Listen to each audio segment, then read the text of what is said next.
ऐसा है कि आप लोगों को मैं सबको याद करता था। आप हमारे सीनियर भी हो।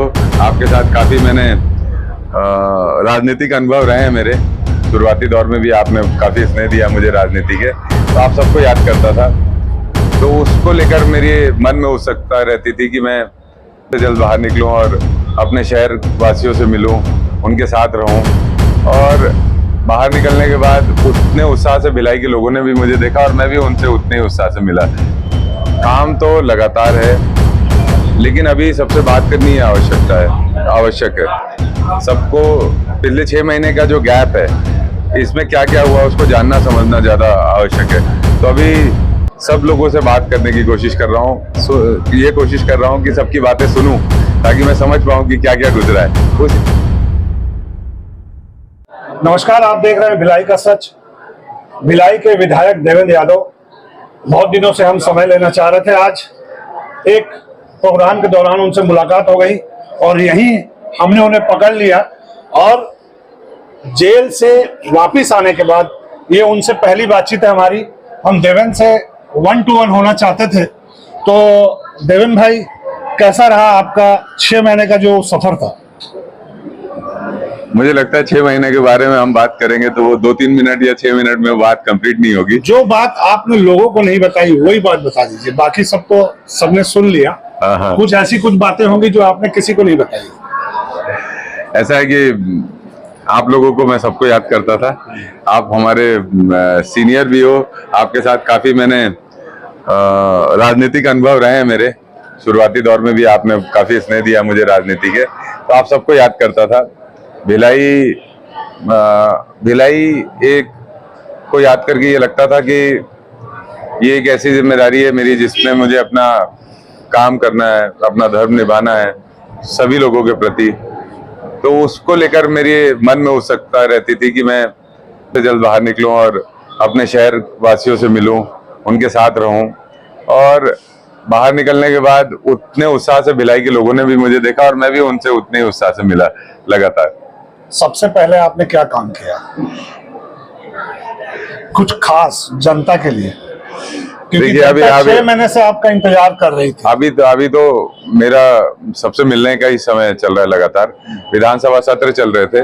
22 तारीख को मैं बाहर आया। उसके बाद 22 तारीख से लेकर 21 मार्च तक विधानसभा सत्र लगातार चले हैं। तो विधानसभा सत्र में थे और जब जहां समय मिल रहा था हमारे साथियों से, लोगों से मिल रहे थे, उनकी बात सुन रहे थे।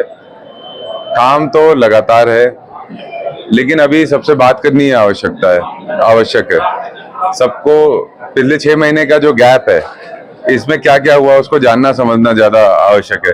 तो अभी सब लोगों से बात करने की कोशिश कर रहा हूँ। ये कोशिश कर रहा हूँ कि सबकी बातें सुनूं, ताकि मैं समझ पाऊँ कि क्या क्या गुजरा है। उस हिसाब से आगे की कार्य योजना बनाई जा पाएगी। भिलाई, दुर्ग में, लगभग छत्तीसगढ़ में कांग्रेस लगातार स्तर गिरता जा रहा है कांग्रेस का। आप भी जान रहे हैं, मैं भी जान रहा हूँ। लेकिन जब आप बाहर निकले थे, जब आप बाहर आए थे, तो लोगों को एक जागरूक ऐसा लगा कि कोई ऐसा नेता बाहर आ रहा है जो कांग्रेस को जान फूकेगा, कांग्रेस में जान फूकेगा। तो लोगों को एक नई उम्मीद जगी थी। तो ऐसी कोई जिम्मेदारी आपको मिलने वाली है? पार्टी ने जिम्मेदारी दी है मुझे। जेल में रहते रहते ही मुझे AICC का राष्ट्रीय सचिव बनाया, बिहार का प्रभारी बनाया। मैं बिहार के दौरे पे कल जा भी रहा हूँ और हम लोग जिम्मेदारी से वहाँ पर अगले 7 महीनों में इलेक्शंस होना है, वहाँ पर हम अपनी जिम्मेदारी निभाएंगे और मुझे पूरा विश्वास है बिहार में हम लोग सरकार बनाएंगे। भिलाई में कांग्रेस में परिवर्तन होगा कि नहीं होगा? जिला अध्यक्ष है, जैसे दुर्ग जिला, सब जगह के जिला अध्यक्ष बदलने की कवायद चल रही थी। तो ऐसा कुछ संगठन में फेरबदल लग रहा है? हमारे यहाँ भिलाई के जिला अध्यक्ष आदरणीय मुकेश चंद्राकर जी बहुत बेहतर काम कर रहे हैं। उनके मार्गदर्शन में, उनकी लीडरशिप में हम सब उनके साथ काम कर रहे हैं और आदरणीय दीपक बैद जी के नेतृत्व में प्रदेश में अच्छा काम चल रहा है। और ये सारी बातें संगठन स्तर की है। मुझे ऐसा लगता है कि भिलाई में हमारा संगठन काफी मजबूत है और कोई बदलाव जैसी आवश्यकता भी नहीं है। और कोई भी निर्णय अगर होना भी है तो ये पार्टी स्तर का है, मेरा इसमें कोई लेना देना नहीं। भिलाई की जनता को आप हमारे माध्यम से कुछ कहना चाहेंगे?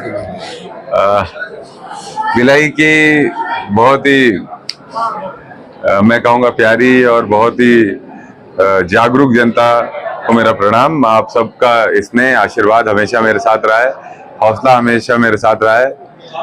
आज मैं यहाँ रोजा इफ्तारी के कार्यक्रम में भैया के साथ यहाँ उपस्थित हूँ। हम सबको भिलाई जो मिनी भारत है उसमें सभी देश के सभी प्रांतों से लोग आके यहाँ पर बसे हुए यहाँ रहते हैं और ये छत्तीसगढ़ की भूमि है, भिलाई की भूमि है, छत्तीसगढ़ महतारी है जो सबको अपनाती है, सबको अपना मानती है और इसके बाद ही मिनी भारत कहा जाता है। पूरे भारत में कोई और ऐसा शहर नहीं है जिसको मिनी भारत कहा गया हो भिलाई के अलावा, क्योंकि छत्तीसगढ़ महतारी है जो अपने सभी बच्चों को एक साथ एकजुट करके माँ का प्यार देती है। तो मेरा ये कहना है छत्तीसगढ़ महतारी के गोद में हम सब आपसी प्रेम, एकता, भाईचारा हमेशा बना के रखें और सबकी प्रगति में अपनी हिस्सेदारी दें। आप सबके साथ जीवन भर पूरी ईमानदारी से लगन से मैं काम करता रहूंगा। हमारे को समय देने का आपका बहुत बहुत धन्यवाद।